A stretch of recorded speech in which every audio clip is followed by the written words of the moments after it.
Segunda-feira é dia de linhas vermelhas com Cília Meireles e Miguel Prata Roque. Muito boa tarde aos dois. Cília, vamos começar pelos debates. Arrancam hoje uma autêntica maratona. Mais as entrevistas individuais, a pré-campanha, o tempo que ainda falta e a campanha, favorece algum dos candidatos?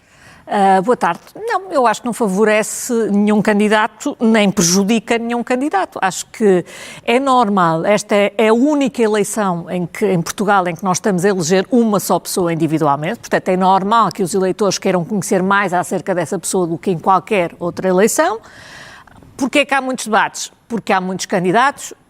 Eu, se calhar, do ponto de vista teórico, teria preferido uma eleição com menos candidatos, mas lá está, esta também é daquelas que tem a vantagem, se houver muitos, pode haver segunda volta só com dois, e aí haver uma escolha só com dois. Para quem, como eu, não declarou apoio a ninguém, portanto vai ver com liberdade e ainda está no processo de formação de opinião, eu acho que para mim eles vão ser muito úteis. Não todos da mesma maneira, naturalmente, não disse que havia, interessa particularmente o debate entre o Bloco de Esquerda e o PCP por razões evidentes, mas para mim acho que são úteis, francamente. Disse que seria bom para conhecer os candidatos. Há candidatos que se têm que conhecer melhor que outros?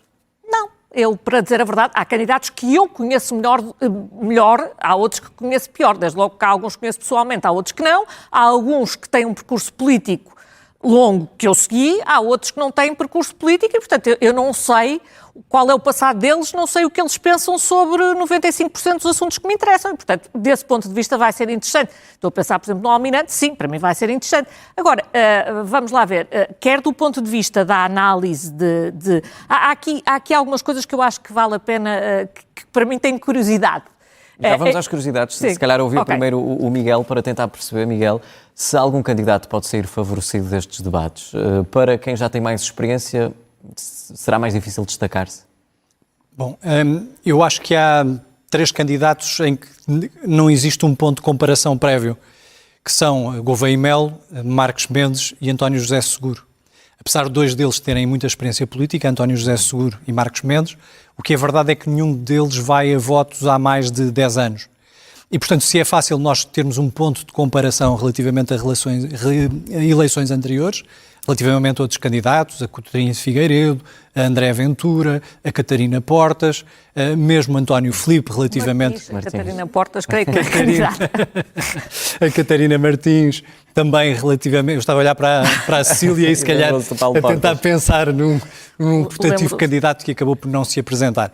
Mas aquilo que eu estava a dizer é, nós não sabemos bem qual é a dimensão eleitoral de cada um desses candidatos. É verdade que Marcos Mendes tem feito uma aproximação ao eleitorado do atual governo, com uma postura muito institucional, muitas das vezes próximo das posições do governo, outras até a manter alguma equidistância, por exemplo, em relação às leis laborais. Relativamente a António José Seguro, isso tem acontecido com vários candidatos. Há apoios que cruzam a lógica dos partidos e eu acho isso positivo. De qualquer das formas, lamento um pouco a seguinte circunstância, que é o facto de todos os candidatos, de certa forma, virem dos partidos políticos, com exceção de Gouveia e Melo. Significa que a sociedade civil portuguesa ainda não tem a capacidade de gerar candidatos presidenciais. Porque, pensemos bem, desde Ramalhianos, aquilo que nós tivemos essencialmente foi ou líderes de partidos políticos ou ex-primeiros-ministros que se candidatam e que depois exercem essas mesmas funções. Isso diz algo também quando nós pensamos quem é o pensador, quem é o filósofo, quem é o escritor, quem é o advogado, quem é o médico que se destaca na sociedade civil portuguesa. E isso é algo que eu acho que também devemos refletir. Quem são os nossos modelos de pessoas hoje em dia? Se são os influencers das redes sociais ou se nós neste momento não temos capacidade de gerar pessoas nas quais confiamos? Cília, falava de curiosidades. Hoje, no debate de hoje, está curiosa para perceber como é que se vai posicionar António José Seguro? Não, eu não tenho grandes curiosidades sobre a maneira como se posiciona António José Seguro, até porque conheço o passado político dele, acho que ele é manifestamente um homem de centro-esquerda, sempre foi, e tudo a figura-se que continua a ser, portanto, isso não me oferece grandes dificuldades o posicionamento. Mas eu acho que vai ser curioso perceber quais vão ser as divisões nós no nosso clássico presidencial, que é 86, que eu conheço de ouvir dizer, eu tenho uma memória muito longínqua do que se passou, mas lembro-me da música e lembro-me das caravanas, porque as via de casa da minha avó, não me lembro de mais nada. Mas do que conheço dessa eleição, a divisão na segunda volta foi sobretudo uma divisão direita-esquerda. E nestas eleições, em que pode ou não haver segunda volta, mas tudo indica que será mais provável que haja segunda volta, curiosamente, na primeira volta, o grande objetivo dos candidatos eu acho que vai ser mobilizar, vai ser chamarem os seus, vai ser mostrarem as suas diferenças e vai ser tornarem-se o mais apelativos possível. Na segunda volta, o objetivo é ao contrário, porque na segunda volta a tendência é para ganhar o candidato que tenha menos anticorpos. Ora, num mundo polarizado, como nós vivemos hoje em dia, tudo aquilo que se vai tentar fazer na primeira volta é aquilo que se vai tentar desfazer na segunda volta, pelo menos teoricamente. Sim. É curioso para mim perceber numa segunda volta, porque eu não vejo nada como óbvio. Primeiro, se a divisão vai ser direita-esquerda, que foi a divisão que houve da última vez, que 86 é nitidamente na segunda volta uma divisão esquerda-direita. É curioso para mim perceber se vai repetir essa divisão, que é a divisão clássica e que tem séculos, pelo menos desde a Revolução Francesa, ou se nós vamos para outros tipos de divisões, para candidatos mais do sistema ou mais antissistema, para candidatos mais moderados versus um candidato mais extremado. Ou seja, como é que as coisas vão partir? Porque como as coisas vão partir é muito como a sociedade está hoje em dia. E isso muda muito, as configurações são tantas que eu acho que é quase impossível ter aqui candidatos que à partida vão passar à segunda volta e candidatos que à partida não vão passar à segunda volta, vamos ver. Miguel, debates mais aguardados, aqueles que podem surpreender? Bem, eu acho que nenhum dos candidatos está a ser particularmente mobilizador, as sondagens pelo menos apontam nesse sentido. Os Marcos Mendes, por exemplo, hoje, na última sondagem até parece como uma surpresa. À frente parece com 22%, quando ainda recentemente a AD teve 38% nas eleições legislativas. Nas eleições autárquicas e 33% nas eleições legislativas. Ou seja, há uma grande divisão de votos. E eu acho que estas eleições se vão decidir talvez mais nos debates do que propriamente na campanha. Por isto, as campanhas eleitorais hoje em dia são feitas durante dias de semana, durante o inverno. Portanto, vamos ter nas primeiras semanas de janeiro a campanha eleitoral. As campanhas geralmente funcionam de manhã e à tarde, quando as pessoas estão no local de trabalho. Portanto, a não ser que os candidatos vão aos transportes públicos, ao local de concentração de trabalhadores, é difícil haver esta interação entre candidatos e eleitorado, e portanto eu acho que estes debates são debates muito relevantes. Relativamente ao candidato do centro-esquerda, analisava o debate de hoje, eu julgo que o candidato da extrema-direita vai ter hoje alguma dificuldade, porque ele tem tentado sempre colocar esta ideia de que quem pertence ao PS e quem pertence ao PSD são no fundo um bando de corruptos. É difícil acreditar que 5 milhões de pessoas sejam corruptas. Mas, de qualquer das formas, esse tipo de argumento é um argumento que manifestamente não vai rechaçar na coraça de António José Seguro. E, portanto, julgo que esse tipo de debate é um debate que traz pouco ao país. Quanto à questão do sistema, eu acho que é importante que o sistema funcione. E eu aí estou como a Cecília. Eu gostava de perceber o que é que os candidatos têm a dizer relativamente à coabitação com o Parlamento e com o Governo. Por exemplo, um dos aspectos que me preocupa é saber como é que o Presidente da República, num Parlamento que é um Parlamento cada vez mais fracionado, vai promover consensos. Porque, sinceramente, eu percebo que há pessoas que tenham um voto de protesto e isso corresponde essencialmente a 22%, 23% do eleitorado português. Mas a maior parte das pessoas o que querem saber é como é que se desatam os nós górdios, como é que se desatam, no fundo, as divergências parlamentares. E nos últimos anos... Sim, para avançar...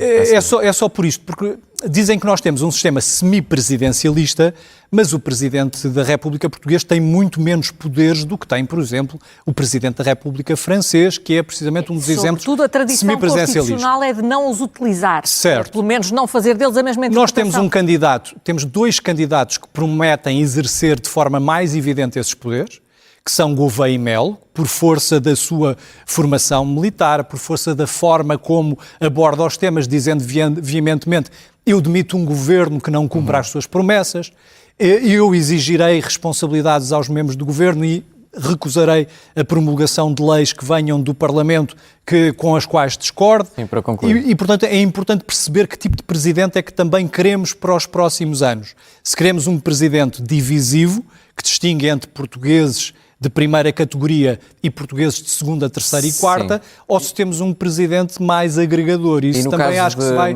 detectar nos debates. No caso de André Ventura, Cecília, vai estar preocupado com que tipo de presidente vai ser ou vai utilizar a estratégia de ataque? Eu acho que André Ventura tem um grande talento para pôr toda a gente a falar dele.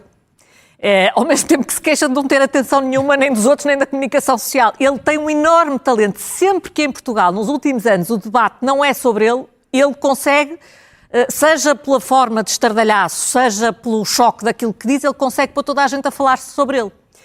É um talento que ele tem, e é um talento que tem tendência para funcionar bem em debates, porque os debates acabam por ser, sempre que eu vi em debate, quase sempre, os debates são sobre ele, não são sobre as propostas dos outros, muito menos sobre as dele, mas ele joga sempre ao ataque e não à defesa. A minha questão aqui é só uma. Eu não tenho dúvida, eu tenho muitas dúvidas que isso pudesse funcionar bem num Presidente da República. A minha pergunta aqui é só como é que vai funcionar o voto de castigo, porque eu acho que o voto em André Ventura é um bocadinho um castigo para os outros. É um castigo para os do costume. Embora André Ventura tenha passado grande parte da sua vida num partido político, mas pronto, aparentemente isto hoje em dia parece que contam as aparências e não o que as coisas são, e portanto estamos nisto. Agora, ele tem este enorme talento e eu acho que quem acha que ele não está a pôr a discussão onde ela deve ser posta, também tem a obrigação de não se deixar ir atrás deste caminho. Eu não tenho vontade nenhuma de andar sempre a discutir André Ventura, porque na maior parte das vezes discordo. Algumas também concordo com ele, porque acho que às vezes ele também diz algumas coisas com as quais eu concordo. Diz outras que mandar alguém para a sua terra, por exemplo, é uma coisa que me deixa horrorizada, por razões evidentes. Mas não me apetece andar sempre a discutir André Ventura. Portanto, se os candidatos que percebam isto, que não devem estar sempre a discutir um outro candidato, eu acho que tendencialmente serão aqueles que sairão beneficiados. Miguel, e há pouco falava de candidatos de sistema e posicionando-se Marcos Mendes mais nessa figura, e numa altura de instabilidade não há aqui uma tendência para sair favorecido? Julgo que sim, e aliás a campanha eleitoral aponta nesse sentido, com cartazes a apelar ao valor da experiência, ao mesmo tempo que o candidato de centro-esquerda fala num Portugal seguro. Portanto, ambos estão a tentar acrescentar aqui uma dúvida no eleitorado sobre se Gouveia e Melo têm ou não têm a experiência suficiente, a serenidade suficiente para ser um presidente moderador, para ser um presidente árbitro. Na verdade é essa função que a Constituição dá aos presidentes da República. Eu julgo que atenta às crises mundiais que se avizinham, atentas às guerras que estão em curso, as ameaças que a Europa sofre, designadamente por parte da Federação Russa, seria de uma loucura extrema colocar nas mãos de alguém que vem para gerar mais caos a função de, no fundo, moderar. Sim. Porque o Presidente da República escolhe o Procurador-Geral da República, o Presidente da República nomeia o Governador do Banco de Portugal. O Presidente da República pode paralisar a função legislativa exercendo veto político ou requerendo fiscalizações ao Tribunal Constitucional.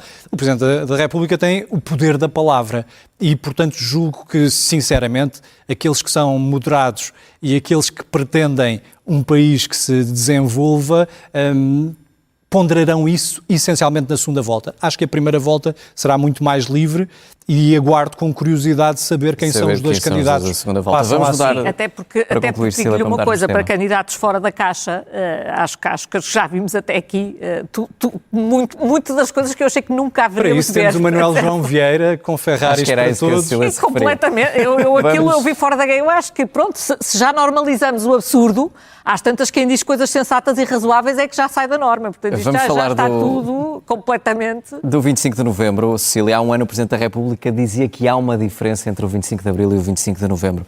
Este ano a direita quer igualar as datas nas celebrações, ao ínfimo detalhe. Faz sentido esta discussão?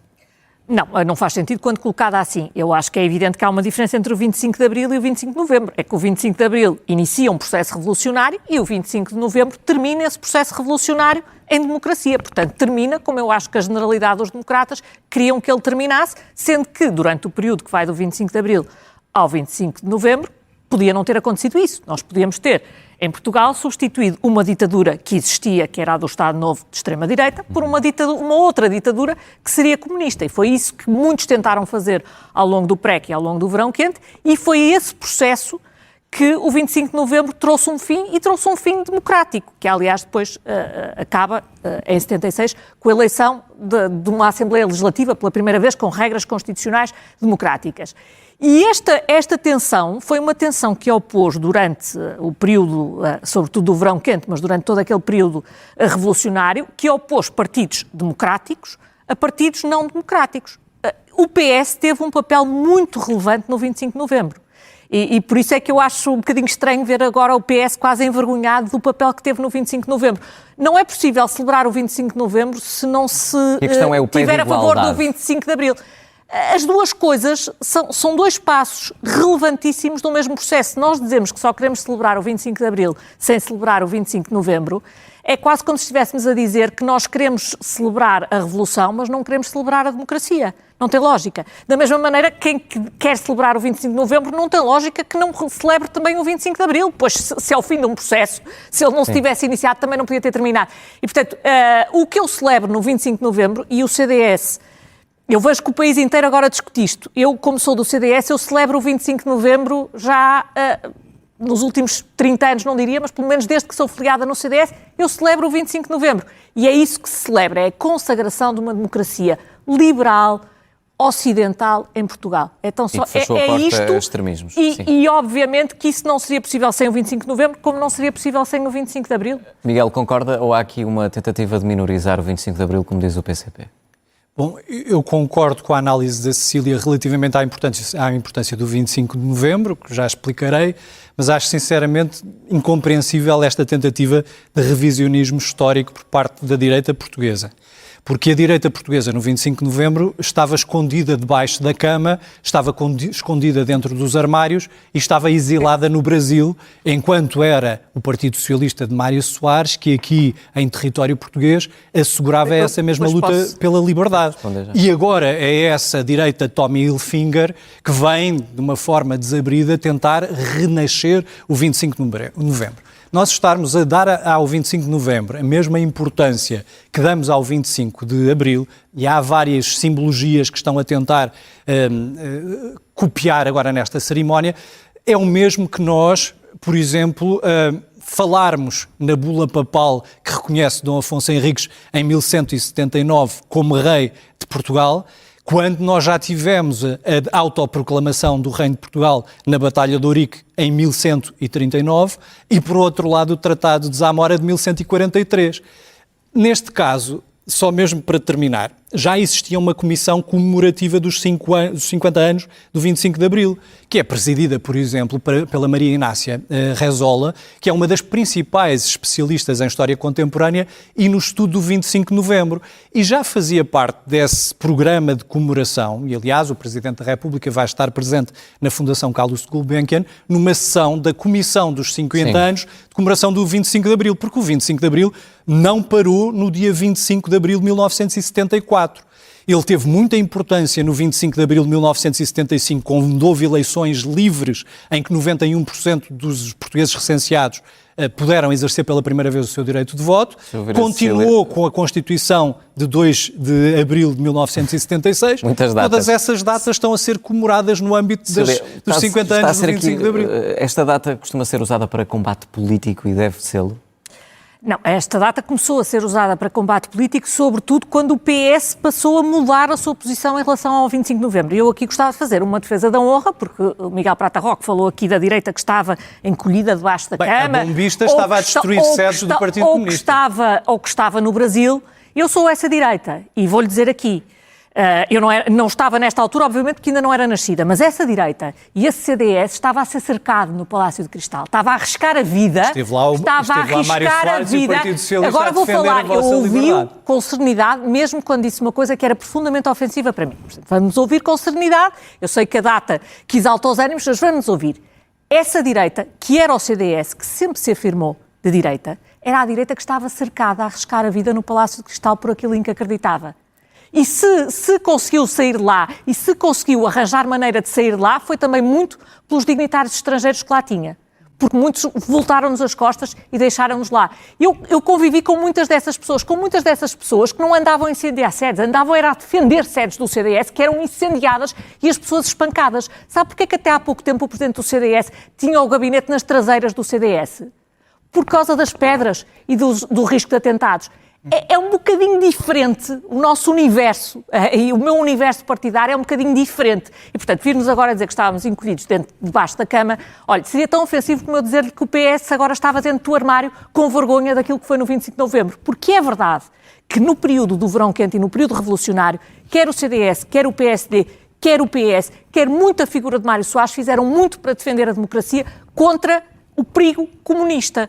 E é por terem vergonha de dizer que houve um perigo comunista que o PS agora tem vergonha de defender o 25 de novembro. Porque isto surgiu recentemente e surgiu precisamente com a geringonça, porque não conseguem dizer isto. Houve um perigo comunista em Portugal e o PS fez muito para lutar contra esse perigo comunista. Eu tenho muita pena que tenham agora vergonha provavelmente do maior serviço que prestaram ao Portugal. Miguel, Cecília. Sim, para responder. Cecília, para descansar, obviamente que houve um perigo comunista e obviamente que houve um perigo de totalitarismo em Portugal. E o Partido Socialista foi um dos principais responsáveis justamente pela preparação desse movimento de 25 de novembro. No 25 de novembro, para as pessoas perceberem, o que acontece foi que o Conselho da Revolução e o grupo mais moderado do Conselho da Revolução destitui o Hotel Saraiva de Carvalho como comandante da zona militar de Lisboa e nomeia Vasco Lourenço.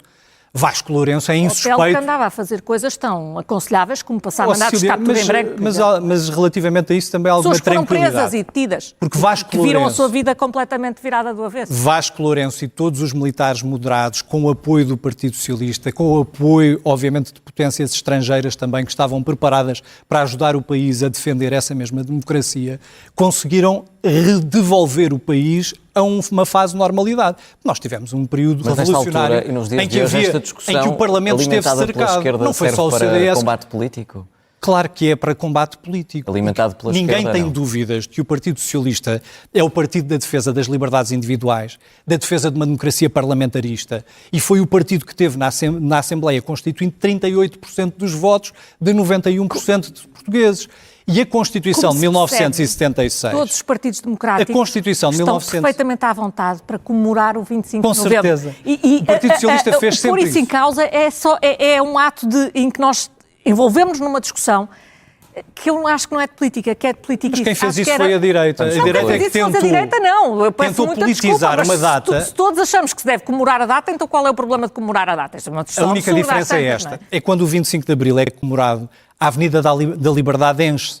E eu vou desafiar os partidos de direita a convocar uma manifestação popular para ver qual é o amor do povo, o amor das pessoas ao 25 de novembro. Obviamente que o 25 de novembro é uma data de político, não é uma data do povo. Se impressionado com esse tipo de argumentos, se calhar hoje em Portugal não se vivia Cecília Meireles, com que se vive. Se não se tivesse impressionado, não tinha havido a manifestação da Fonte Luminosa. Obrigado aos dois e boa tarde.